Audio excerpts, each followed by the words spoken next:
Good morning, Radhe Radhe and welcome back to my channel সবাইকে।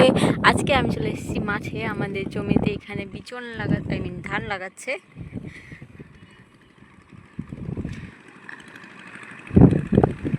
এই হচ্ছে বিচন, এগুলো উঠিয়ে উঠিয়ে নিয়ে যাবে এখানে লাগাতে। আর এখানে দেখো কত লোকজন ধান লাগাচ্ছে চারিদিকে। এখানে অনেক সবার জমিতেই প্রায় বিচন লাগানো, ধান লাগানো হয়ে গেছে। কি বলি, ছাড়ো, বাদ দাও, যা বলছি শুনে নাও। আর এখানে এক সাইডে বিচনগুলো রয়েছে, আর এই সাইডে দেখো জলটা কত পরিষ্কার, চকচক জল করতেছে। চকচক জিনিস ভালো লাগে না দেখতে।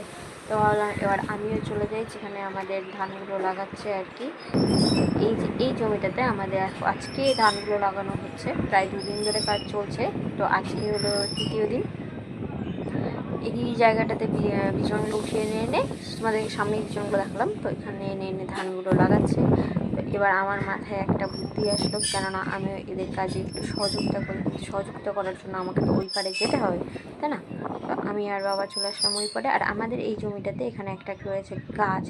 তো এই যে এই বিচনগুলো দেখছো, এইভাবে মুঠি করে করে আটি বেঁধে বেঁধে নিয়ে এসে জমিতে ফেলে দেওয়া হয়, এবং তারপরে এখান থেকে উঠিয়ে উঠিয়ে একটু একটু করে লাগানো হয়। তো যেই কথা সেই কাজ, আমি ভাবলাম যে আমি একটু সহযোগিতা করে দিই আর কি।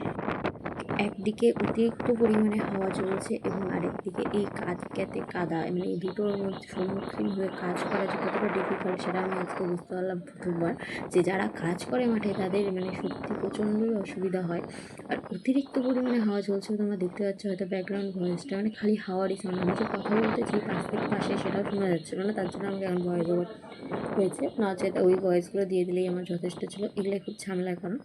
তো কাজ করার আগে কিছু ছবি টবি তুলে নিয়ে এখন চেষ্টা করতেছি। আর বাবা পাশ থেকে বলছে অল্প আর কি, অল্প বলতে এইটুকু লাগাতে পেরেছি, এর বেশি ক্ষমতা ছিল না আমার। তো এবার ডান, কাজ কমপ্লিট আমার। এবার আর কি, এবার দেখো কতগুলো লাগিয়ে নিয়েছি, 9টা গাছ থেকে কত পরিমাণে গাছ হয়ে গেছে। এবার কয়েকটা ছবি, সিনটা বাইরে ব্যাকগ্রাউন্ডটাও খুব ভালোই লাগতেছিলো। তো বাবা বলে দ্বারা কয়েকটা ছবি তুলে দিই। আর আমি এখানে যা যা আলাদা বলে যা যা জানি আর কি, সবগুলো ট্রাই করতেছিলাম একটা করে। আর বাবা একটা একটা করে সবগুলো করে ছবি তুলতেছিল। আর আমি বুঝতে পারিনি যে সাইড দিয়ে আবার ভিডিও হচ্ছে, ভিডিও ছবিটা একসাথে হচ্ছে। বাবাকে আবার আমার দ্বারা এই সব, আমার বাবার আর আমার দুজনের দ্বারাই সব, তাছাড়া আর কারো দ্বারা সম্ভব না।